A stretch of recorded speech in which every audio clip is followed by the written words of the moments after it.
What exactly is geography? The study of the earth? Yes, but it's much more than that, too. Geography also includes the study of everything living on the earth, especially people. Because it is such a vast topic, the study of geography is usually divided into two parts: physical geography and human or cultural geography. Physical geography is the study of the Earth's surface, the different landforms and bodies of water that cover the Earth. Physical geography also includes the study of weather and climate, as well as the Earth's natural resources, such as plant life and minerals. Human geography is the study of people and how they interact with the Earth. It looks at how various cultures living in different regions of the world use Earth and its resources, and what effect this has on the Earth itself. The following program will examine both the physical aspect of geography and its human aspect, how we people living on Earth are affected by our physical surroundings, and in turn, what impact our presence has on this planet we call home.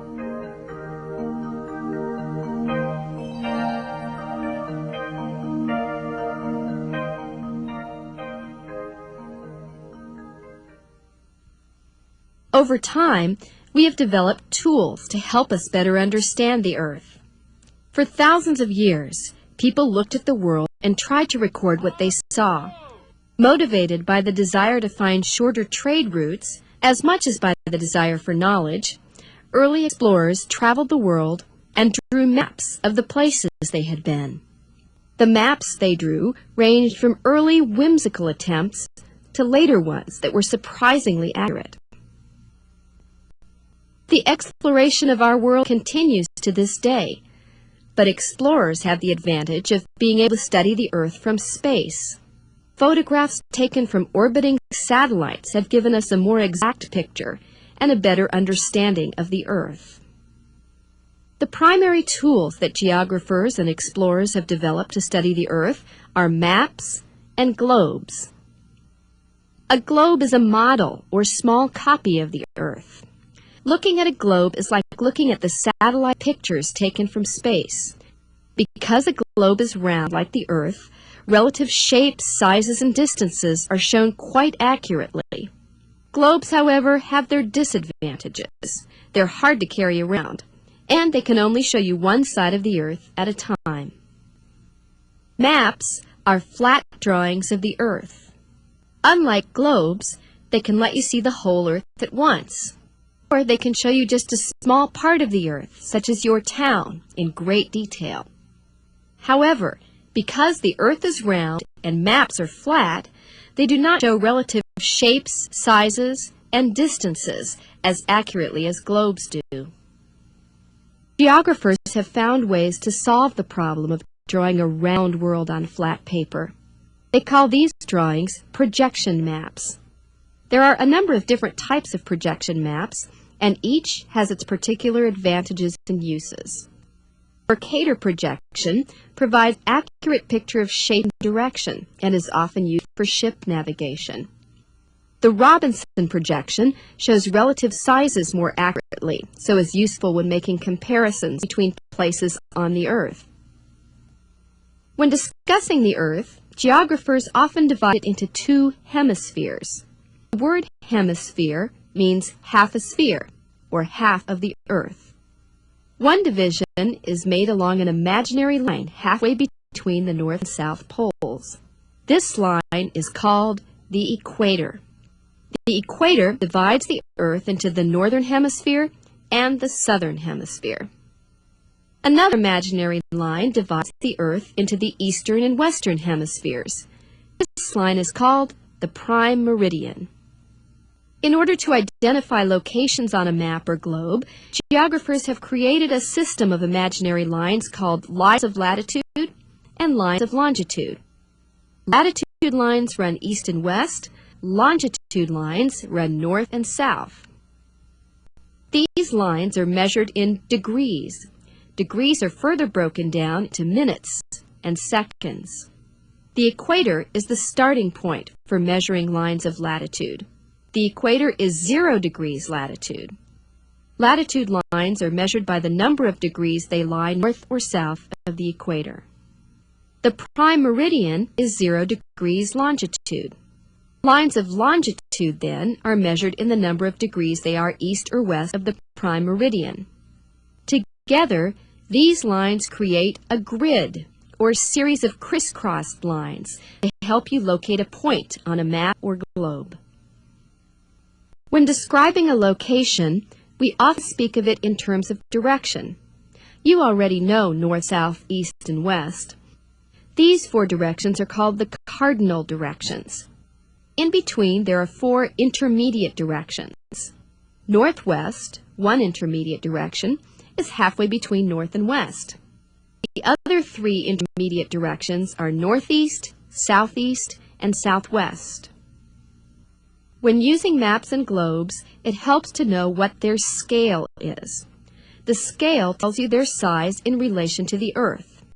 For instance, if the scale of a globe is 1 to 42 million, it means the Earth is 42 million times larger than the globe. You may often need to use a scale on a map in order to determine distances. A map scale may tell you, for example, that 1 inch on the map is equal to 100 miles on the Earth. The map scale is usually found in the map legend or map key. The map key contains other important information such as symbols. The map key tells you what different symbols represent, such as that a star is the symbol for a country's capital city. People use maps for many purposes, so there are many kinds of maps containing various information. One familiar map is a political map. It shows countries and cities. Another type of map is a physical relief map. It shows the natural features of the Earth, such as mountains, deserts, and lakes. Yet another type of map is a distribution map. This sort of map contains information such as population distribution or the amount of rainfall in different regions of the world. If you looked at the Earth from space, you would see that much of the Earth's surface is covered with water. In fact, water makes up 70% of the Earth's surface. Most of the water on the Earth is salt water, found in the world's ocean system. Even though the world's oceans are really all connected, they are generally considered to be 4 distinct oceans: the Atlantic, the Pacific, the Indian, and the Arctic. The Earth's surface at the bottom of the ocean, called the ocean floor, contains valleys and mountains just like the rest of the Earth's surface. Some of these mountains rise above the surface of the oceans to form islands. Until recently, the Earth's ocean floor was not even as well mapped as the surface of Mars because geographers were unable to see it. But recent satellite technology has allowed them to map the ocean floor in much greater detail, revealing plains, ridges, and even volcanoes. Compared to the amount of salt water on the Earth, there is very little fresh water. In fact, only 3% of the Earth's water is fresh. Fresh water is found in lakes, rivers, streams, and wetlands. Fresh water can also be found underground. People can access this water, called groundwater, by digging wells. There is a finite amount of water on the Earth. That means no new water can be created. The water that exists today is the same water that existed thousands of years ago. Water just keeps going through a continuous cycle of movement called the water cycle. All water, from puddles to oceans, experiences a process called evaporation. The warmth from the sun changes the water into water vapor, and it rises into the air. Once in the air, the water vapor cools and condenses, changes back into water droplets, forming clouds. Eventually, the water falls back to Earth as rain, snow, or another form of precipitation, only to begin the water cycle all over again. the Earth's fresh water, the source of drinking water for all the people of the world, and provides the water needed for all the animals and plants on the Earth to live and grow. Because water is essential for survival, and because new water cannot be created, people have historically settled near sources of water. For example, some of the great early civilizations grew up along the Nile River Valley in Egypt, as the Nile provided plenty of water to drink and made the surrounding land fertile for growing crops. People settled near water for other reasons too. Great port cities were established near natural harbors and rivers because of the ease of transporting goods by water. Water also provided the energy needed for mills to grind grain into flour, resulting in the establishment of mill towns along rivers. The amount of water in a region of the world has a tremendous impact on the lifestyle of the people living there.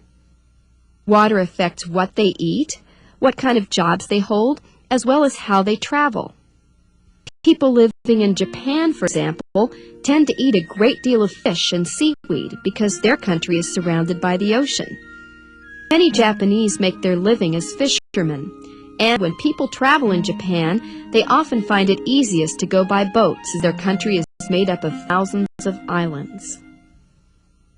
If water makes up 70% of the Earth's surface, then the remainder, or about 1/3 of the Earth's surface, is covered by land.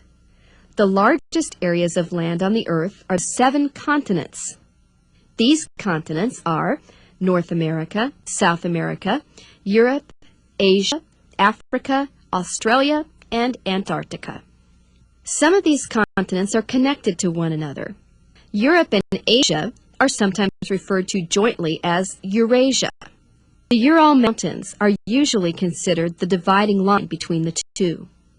North and South America are connected by Central America. Africa and Asia are connected by a narrow strip of land called the Isthmus of Suez. The surface of the Earth has many distinctive features. Some areas are flat, while others are steep. These different surface features are called landforms. There are 4 basic types of landforms. The ones you are probably most familiar with are hills and mountains. What distinguishes them is that hills simply are not as high as mountains. The other 2 basic types of landforms are plains and plateaus. Both terms describe areas that are flatter than hills or mountains. A plain is a large area of flat or nearly flat land. An area of flat land that rises higher than the land surrounding it is called a plateau, which means plate. In addition to these 4 basic types of landforms, there are many, many more. Some of the more familiar ones are islands, which are bodies of land completely surrounded by water, or peninsulas, which are pieces of land nearly surrounded by water. A type of landform you may be less familiar with is an isthmus, such as the Isthmus of Suez mentioned earlier, which is a narrow strip of land connecting 2 larger areas of land, or a mesa, which is a high, flat-topped hill shaped like a table. In fact, mesa is the Spanish word for table. The Earth's landscape is constantly changing due to forces on its surface, as well as forces under its surface. Many of these changes happen so gradually they're difficult to see, except over a long period of time, such as the carving out of a valley by a river. Other changes are sudden and dramatic, such as an earthquake. Over millions of years, even the shapes of the continents have changed. Geographers believe that 200 million years ago, some of the continents may have been joined together. If you look at a map, you can see how some continents look as if they would fit together like a jigsaw puzzle. But very slowly, over millions of years, the continents moved apart until they ended up where they are today. Their movement has not stopped, however. Geographers predict that millions of years from now, the world could look very different than it does today. This movement of the continents is called continental drift. In order to understand continental drift, it is helpful to know what lies underneath the Earth's surface. Immediately under the land and water you see is a layer of rock called the Earth's crust. In some places, the crust is as thick as 20 miles. That may sound like a lot, but when you consider that the distance between the North and South poles is 8,000 miles, you realize that the crust is really quite a thin layer. Below the crust are layers of rock and metal that are so hot some of it is melted or molten. Crust floats on top of these layers, and because it is floating, it can move.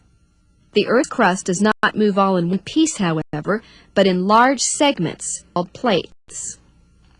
Geographers think that Africa and South America are two plates that very slowly move apart to form the two separate continents we know today. Many of the Earth's major geographic features are found along the edges of plates. As plates move and push against each other, their edges crumple up, eventually may form mountains or ocean ridges. The study of the forces within the Earth that cause these plate movements is called plate tectonics. In some cases, the movement of the Earth's crust produces sudden changes. As plates' edges push together or move apart, the ground above is sometimes unable to stretch anymore, and it may break and suddenly move. This is what happens in the case of earthquakes. Another effect of the movement of the Earth's crust are volcanoes. Sometimes the hot molten rock and metal underneath the crust is pushed up through cracks in the ground. The molten rock that flows out of the ground is called lava. Lava can build up over time to form volcanic mountains. Changes to the Earth's surface may also be caused by conditions on the Earth, not just inside the Earth. These kinds of changes, too, can happen suddenly or over millions of years. Water can have a dramatic effect on the surface of the land. Oceans gradually wear away the seashores. Heavy rains may cause rivers to flood. Flowing rivers over time can cut deep valleys through the land. In very cold areas, there are large moving sheets of ice called glaciers. As these glaciers move, they scrape away the ground beneath them, digging valleys. Thousands of years ago, glaciers covered much of Europe and North America. Many of these regions' mountains and valleys were formed by the movement of these glaciers. Wind, too, can cause changes to the surface of the land. As the wind blows, it carries away soil, eventually wearing down the land in a process called erosion. The wind also causes changes to the land through weathering. Small particles carried by the wind can act as an abrasive, gradually smoothing away the rough edges of rocks. Just as the availability of water can affect where people choose to live, landforms are also a major factor in determining population distribution. Extremely mountainous areas are generally thinly settled because it is difficult to build anything on the side of a mountain, and because the soil is usually too poor for farming. Most large population centers are located in flatter areas, since it is much easier to build cities and grow crops on level ground. Landforms also have an impact on what kind of work people do, as well as what kind of recreational activities they enjoy. Many people living in coastal or lowland plain regions, which are flatlands found near oceans or rivers, earn their living as farmers. These areas have the advantages of level land, making it easier to operate farm machinery and ample water supplies for crops. People who live in mountainous areas may spend their leisure time downhill skiing or mountain climbing. In flat areas, cross-country cross-country skiing and cycling would be more likely pastimes. Those people lucky enough to live on an island might enjoy sailing or windsurfing on the water that completely surrounds them. Water and land. These two things alone cover all the surface of the earth. Water may be salty, as in oceans, or fresh, as in rivers. The land may be steep like a mountain, or flat like a plain. But in all their various forms, land and water help determine not only where people live on the earth, but how they live as well.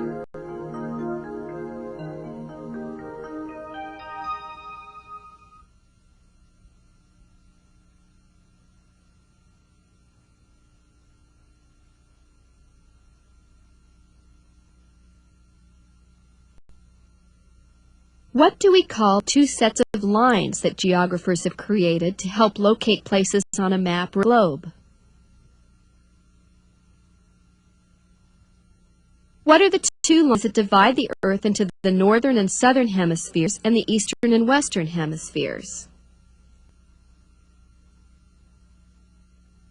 What percentage of the Earth's surface is covered by water? Can you name all 4 oceans? What percentage of the water found on Earth is fresh water? What are the 3 stages of the water cycle? Can you name all 7 continents?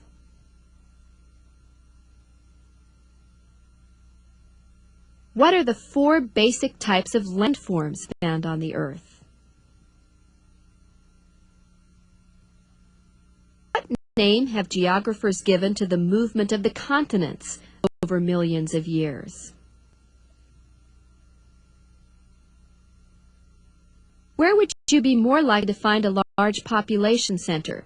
On top of a high mountain or on a coastal plain?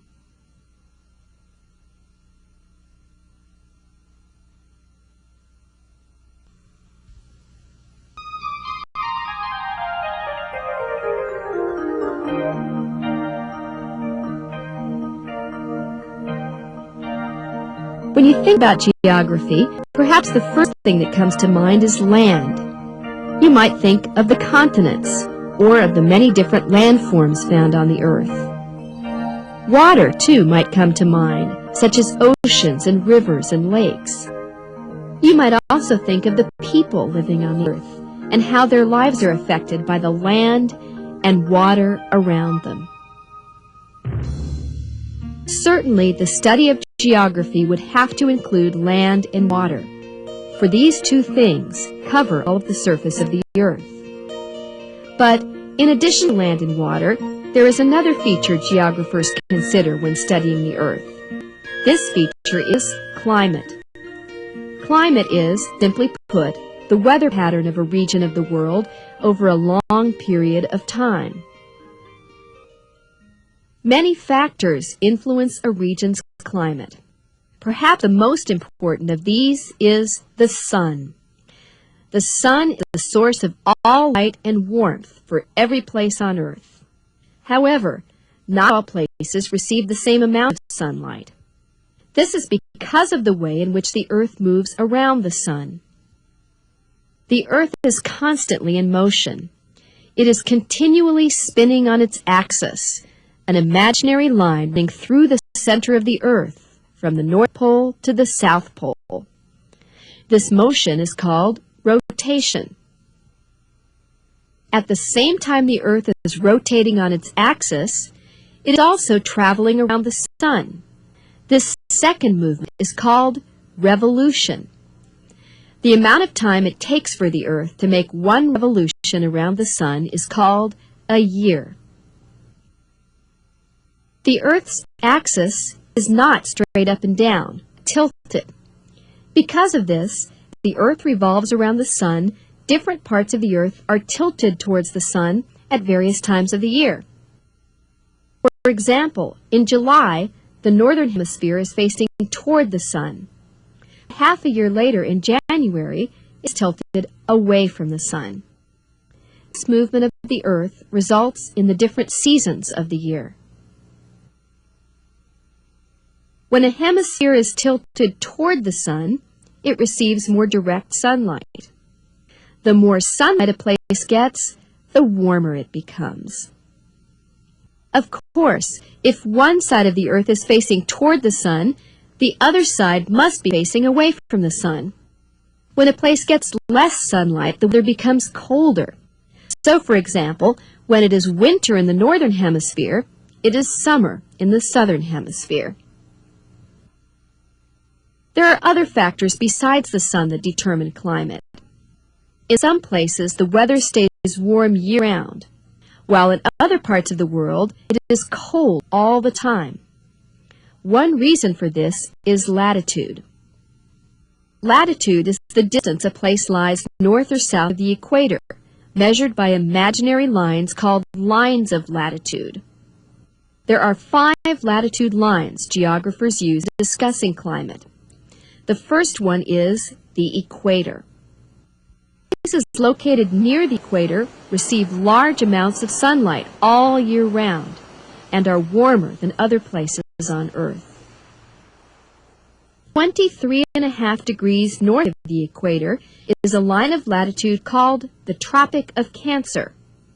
When the northern hemisphere is tilted toward the sun, sunlight falls directly along this line. When the southern hemisphere is facing the sun, sunlight falls upon another line, located 23.5 degrees south of the equator, called the Tropic of Capricorn. Areas of the world located between these two lines are called the low latitudes or the tropics. South of the Tropic of Capricorn, 66.5 degrees south latitude, is a line of latitude called the Antarctic Circle. Another line called the Arctic Circle is located north of the Tropic of Cancer at 66.5 degrees north latitude. The areas between the tropics and these two lines are called the middle latitudes.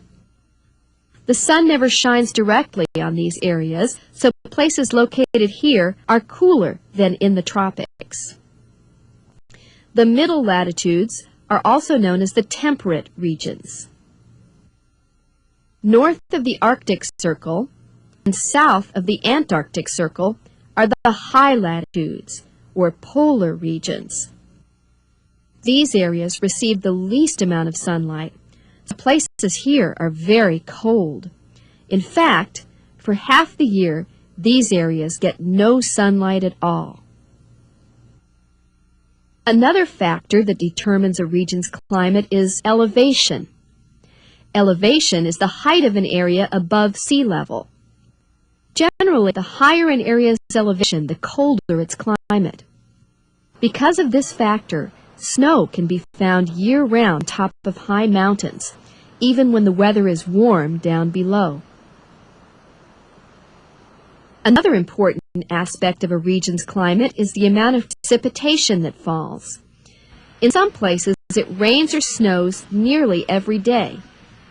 Other places may be completely dry for most of the year, with rain coming only in certain months, like during the monsoon season in India. Wind, too, can have an effect on an area's climate. Depending on from which direction winds blow, they can be either warm or cool.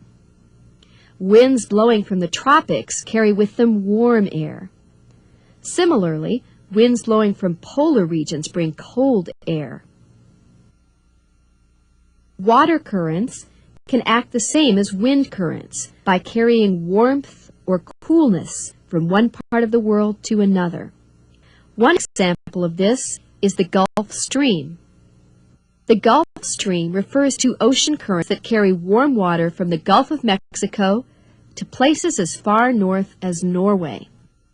Due to the effect of these water currents, even though Norway is located near the Arctic Circle, its climate is warmer than that of most places in the polar regions. Geographers divide the world into 6 main climatic regions: tropical, subtropical, temperate, subpolar, polar, and highlands.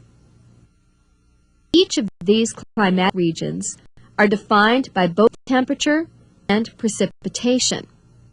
For instance, places with a subtropical climate would be described as having hot, dry summers and cool, rainy winters. Climate has a great impact on people's everyday lives. Among other things, it affects what they wear and what kind of houses they live in. People who live in hot climates, for instance, wear very light clothing. The people who live in polar climates, such as Inuits, wear fur or other warm clothing to protect themselves from the cold. Inuits also live in houses that are well insulated to protect against the Arctic air. But people who live in hot climates don't need to worry about insulation. Instead, they might build their houses so that cool breezes can get in. Climate not only affects how people live, but in large part determines where they live. People may choose to live in a particular place because it has a pleasant climate. Many older people in the United States, for example, choose to retire to Florida or Arizona because it is warm there year-round.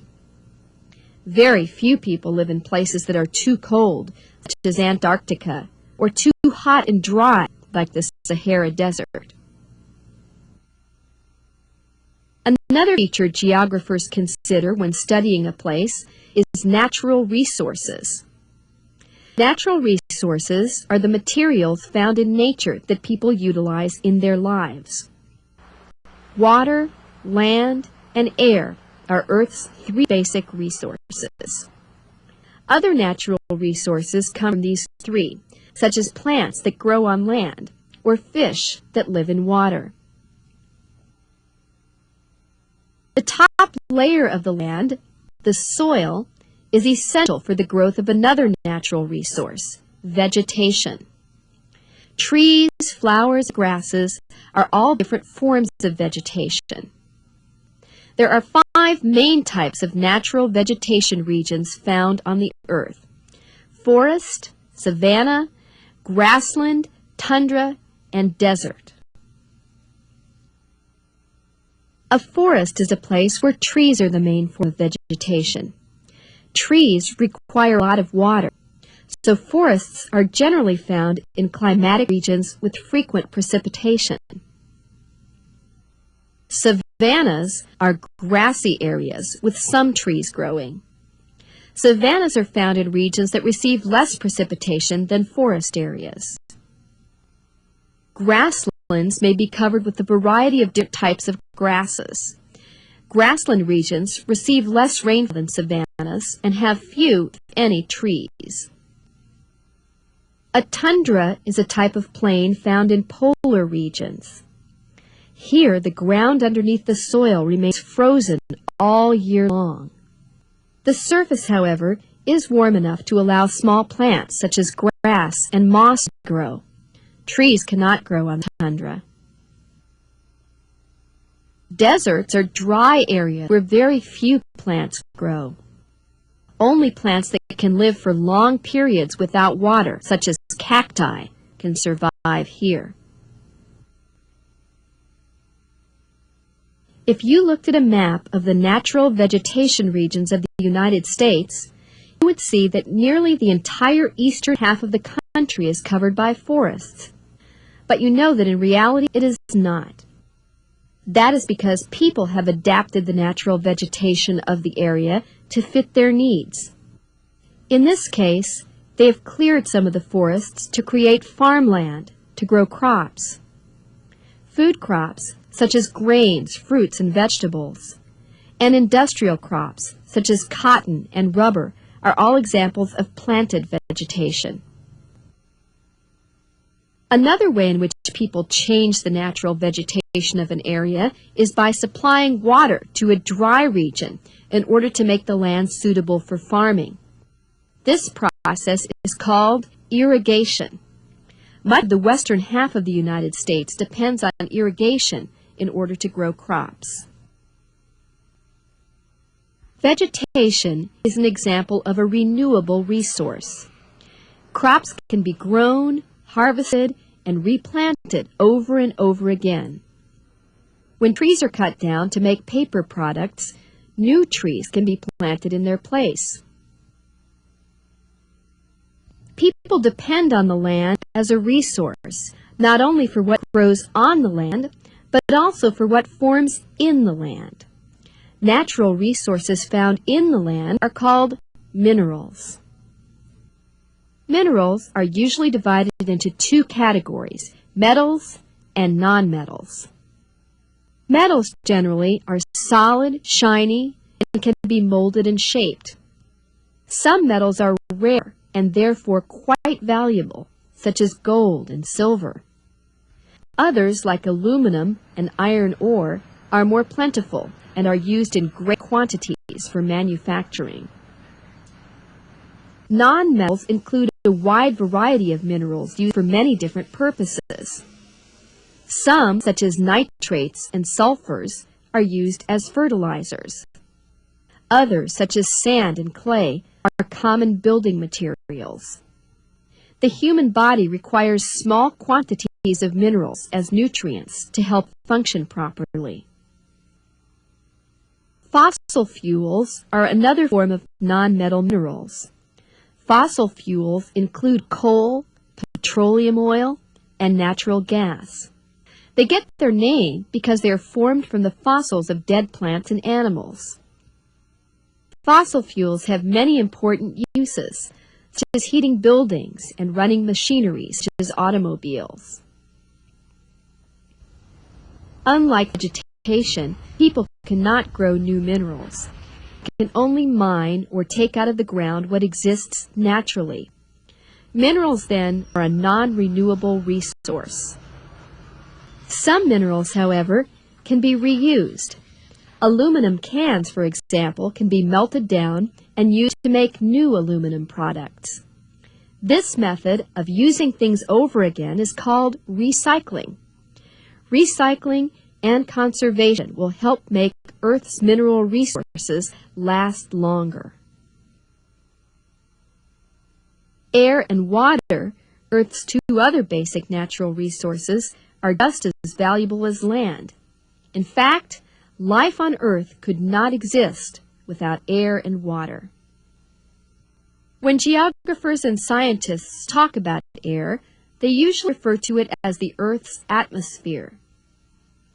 The term atmosphere includes the entire layer of air surrounding the Earth. The Earth's atmosphere is made up of a number of different gases, including oxygen, which is essential to human and animal life, carbon dioxide, which plants need in order to grow. Water, too, is essential to human life. Humans cannot live without fresh water to drink. Most of the water found on the Earth is salt water, and therefore not suitable for drinking. But the oceans, with their abundance of fish and other seafood, are an important food source for many people. Water and air, like minerals, are non-renewable resources. No more can be created. For this reason, it is extremely important for us to take care of these valuable resources. For years, people have been using air and water with little concern for conservation. Rivers and lakes have become polluted, and many industries have been releasing harmful smoke and gas into the air. Fortunately, people have begun to realize the importance of conserving air, water, and other natural resources. Laws have been passed to regulate pollution, and people are making an effort to limit their use of non-renewable resources. We all must do our part to ensure that Earth's natural resources remain long after we are gone.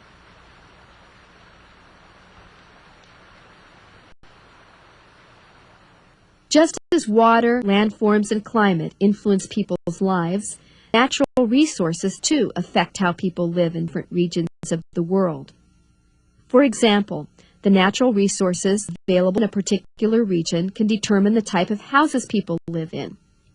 In forest regions, most houses are built of wood, while in desert regions where there are no trees, people build their houses with bricks made from clay. These are called adobe houses. Natural resources can also determine what people do for a living.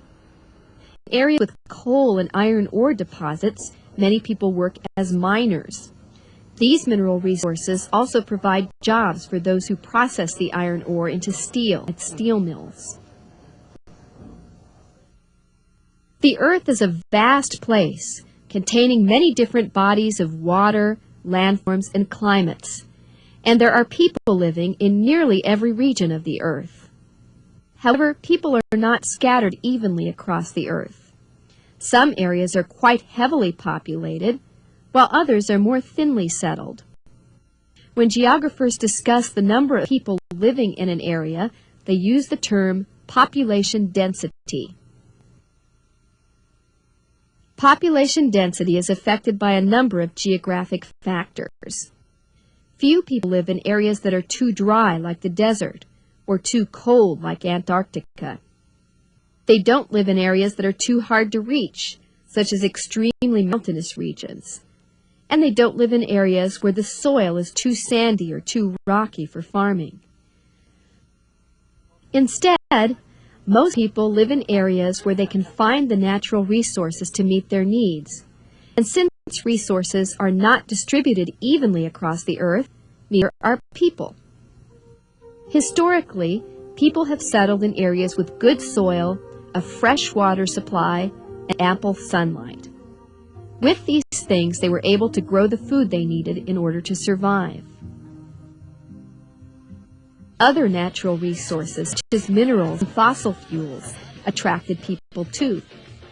Oil deposits discovered in the Middle East transformed a barren desert region into a land of modern cities and wealthy oil companies. Few places have every resource its people need.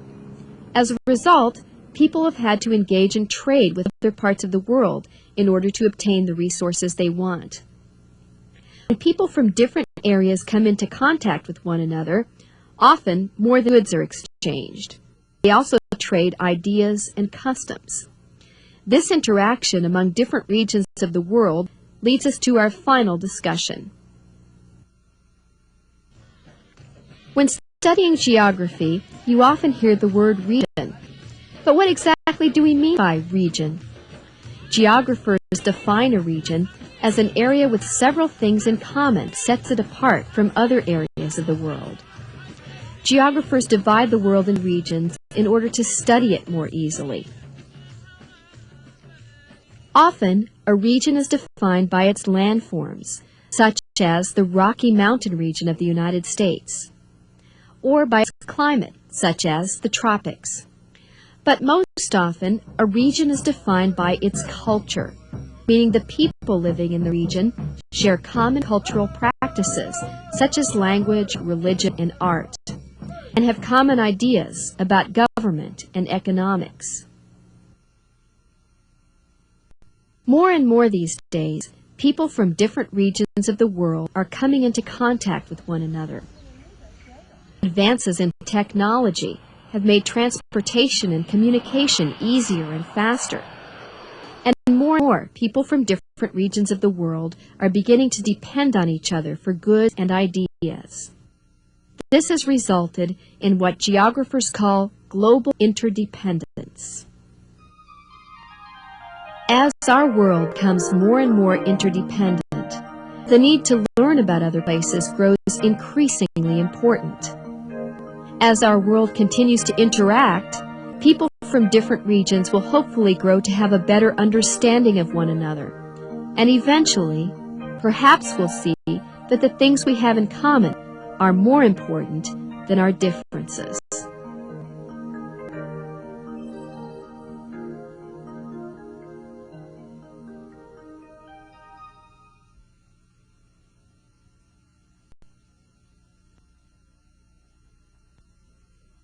The Earth is constantly in motion. What are these two different motions called?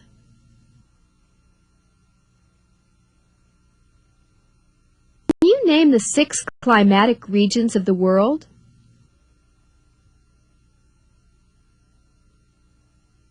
What 2 main factors do geographers use to determine a region's climate?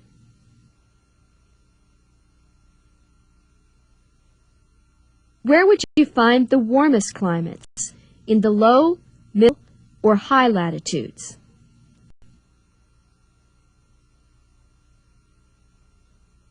What are the 5 natural vegetation regions found on the Earth?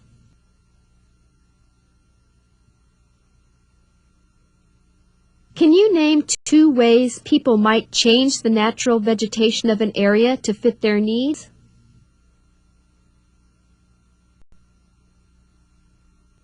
Which of these resources is a renewable resource?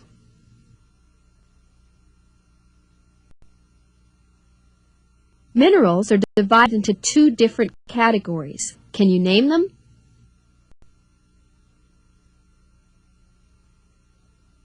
What are some results of the unequal distribution of natural resources across the Earth?